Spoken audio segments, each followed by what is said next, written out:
Why was the Berlin Wall such a crucial part of the Cold War? Today, we are going to be talking about the significance of the Berlin Wall and why it existed. We will be breaking it up into four categories, just like Berlin: conflict, compromise, effects and significance, and causes and background. The Berlin Wall was caused after Germany was defeated in World War II. Everyone, as in the USA, UK, and France, wanted to divide Berlin. The Soviets thought they were superior because they were a big part of beating Germany, which was a powerhouse at the time. So therefore, they got more land and no one wanted to argue that, so they got the whole east side of Berlin. On August 12, 1958, Premier Khrushchev gave East Germany the permission to build a wall closing its border to prevent people from leaving, which was a makeshift wall made from barbed wire and concrete.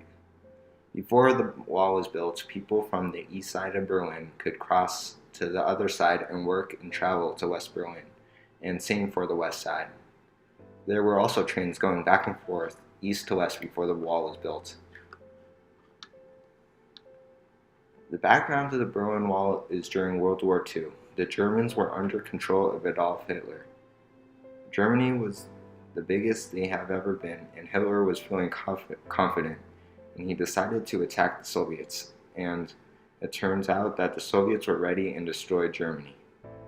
The US, UK, and France, and Soviet Russia all went to Berlin because it was the main city of Germany and it was available. The wall was up for 28 years, and the wall was mainly put up because the Soviets didn't want the doctors and skilled workers to run away from the west side, for better jobs and better lives.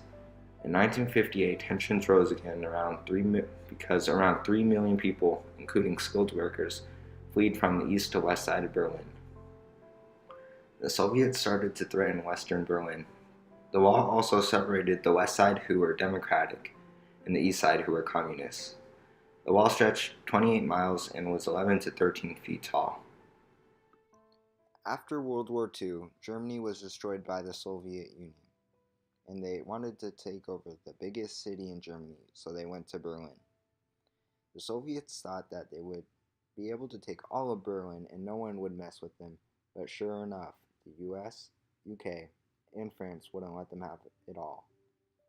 So they split Berlin into four sections, and the Soviets got half, and the US, UK, and France had to split the west side of Berlin.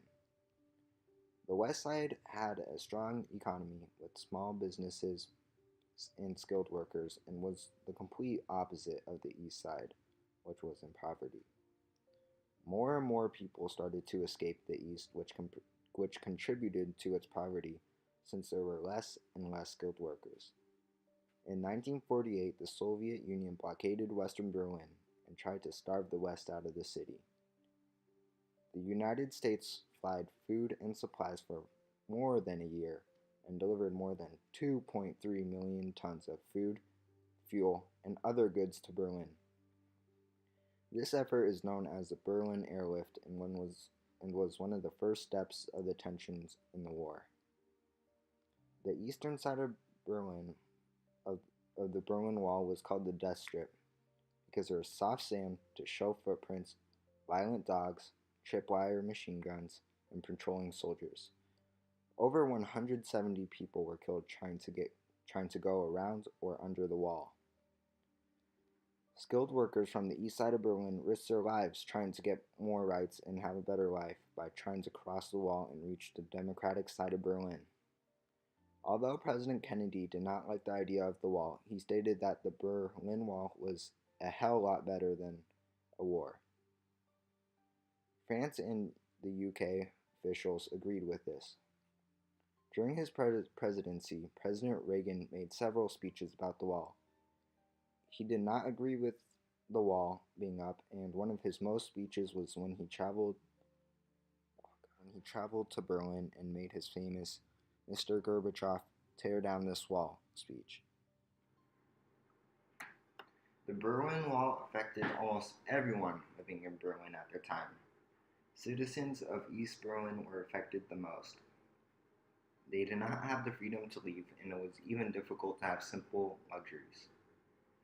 To many people on the east side of Berlin, the wall symbolized loss of freedom and rights. Families were separated because of the wall, and if they tried to cross it, they would be most likely killed. After the Berlin Wall fell, citizens of East Berlin could find jobs, have their own businesses, travel, and climb up the social ladder, which they couldn't do during the time of the wall. Good results weren't immediate, though. Easterners were not hired by many Western Berlin businesses at first because Westerners weren't happy with the taxes they had to pay to help out Eastern Berlin. Countries on the east side of Berlin, such as Poland, Slovakia, Slovenia, and Cyprus, joined the EU and adopted their currency and laws. General Secretary Gorbachev, if you seek peace, if you seek prosperity for the Soviet Union and Eastern Europe, if you seek liberalization, come here to this gate. Mr. Gorbachev, open this gate.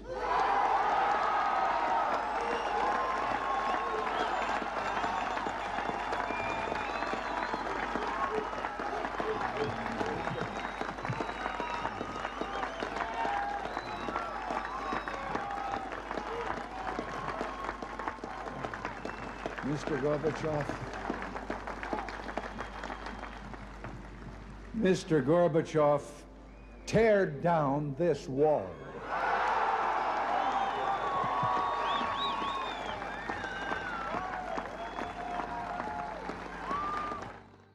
The compromise of the Berlin Wall was putting up the wall, because the East was a communist and the West was a democracy.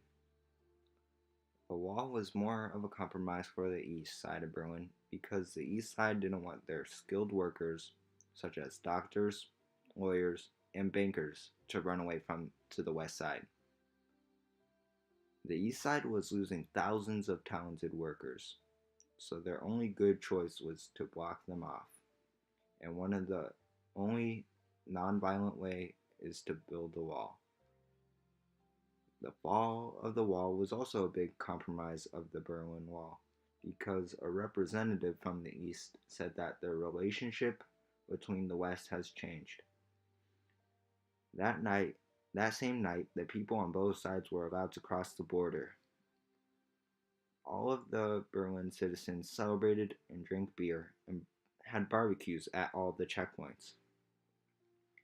More than 2 million Easterners went to barbecues and parties with people from the West, and some family got back together once again. People brought their hammers and started to take down the wall piece by piece until it was all gone. The reunification of the Eastern and Western was officially made on October 3rd, 1990, almost 1 year after the Berlin Wall fell.